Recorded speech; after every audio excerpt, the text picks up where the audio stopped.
Aline opens the game with 1 e4. And Vaishali here thinking through, pushes her pawn to e5.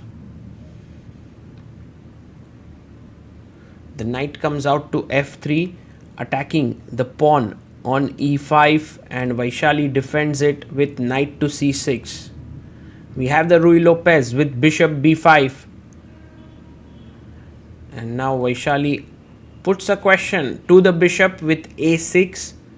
Bishop comes back to a4. And black plays the bishop to c5. An interesting line here. Also a fighting weapon. Kind of similar to archangels there. But c3 you haven't committed your knight to f6 just yet. And Vaishali plays knight g to e7. Very interesting move.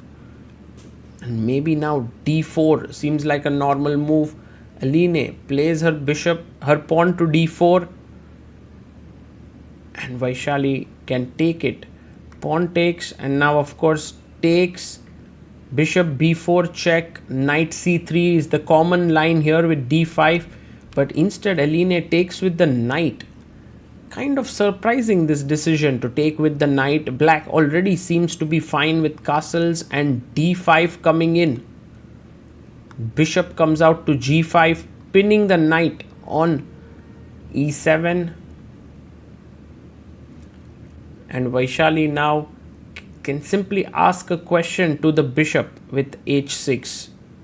So plays pawn to h6, attacking the bishop. Where will the bishop go? Bishop h4 seems like the natural move here.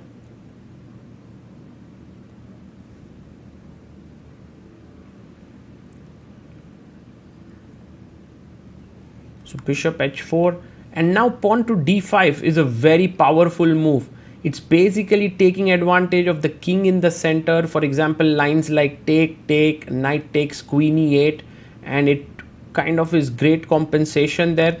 But knight e5 played by Vaishali, a very interesting move, and I believe she's planning to go to g6 with her knight f4. Now this is very risky chess by Line Roebers. She's pushing the knight away, but it's clear that now Vaishali is the one on the offensive. She attacks the bishop here, so the bishop has to move away. And a very powerful move now for black is the move pawn to f5. Just blocking the f pawn, also fighting against this king in the center on e1, and Vaishali finds it f5. Like if you take e takes f5, then knight takes f5 is very good position. But maybe she can take with the knight. Yes, knight takes f5. And the point is, if you take back here, queen d5 is very good for white. So maybe what has Vaishali missed after knight f5? Did she have some other move in mind?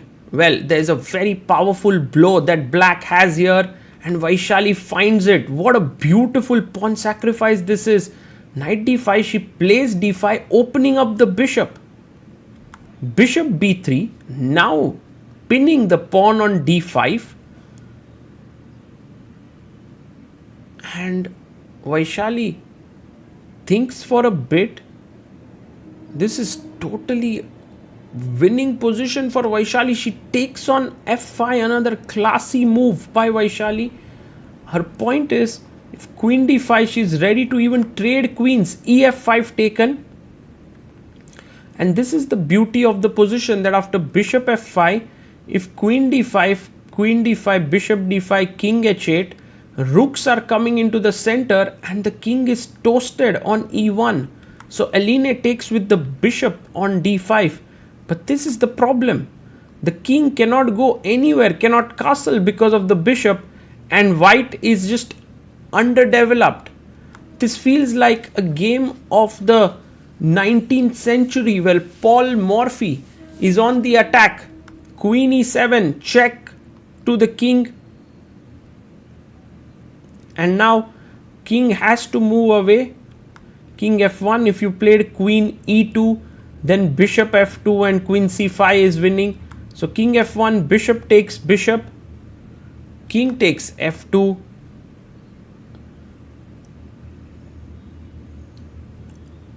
and now knight takes f4 by Vaishali. Look at this. The king is opened up, queen c5 check is in the air, rook d8 to pin the bishop. She goes bishop f3 back. And now rook a d8. The queen is attacked here. Look at the pieces on a1 and b1. They are not going to get out. Anyway, knight d2 played. But now it's mate in 7 moves. Queen d2, queen c5 is a killer blow. Yes, she plays queen to c5 check. King g3. There's also king f1. She plays king g3. And knight to d3 played. Threatening queen f2 check here, which is a mate. Queen comes to f1. If rook f1, there was queen d6 followed by queen h2 checkmate here. But queen f1 and now queen d6 check, threatening king h4, g5, and it's a checkmate coming in. Aline resigns. Vaishali scores a resounding win in just 22 moves. Well, it would be right to say that Vaishali did play like Paul Morphy in this game. Her beautiful moves, which were f5 in this position, and after knight takes f5, this beautiful d5, giving up a pawn. And then even here, she was not at all averse to trading queens and just king h8. This shows her deep understanding of dynamics. Kudos to Vaishali for playing such amazing chess, and truly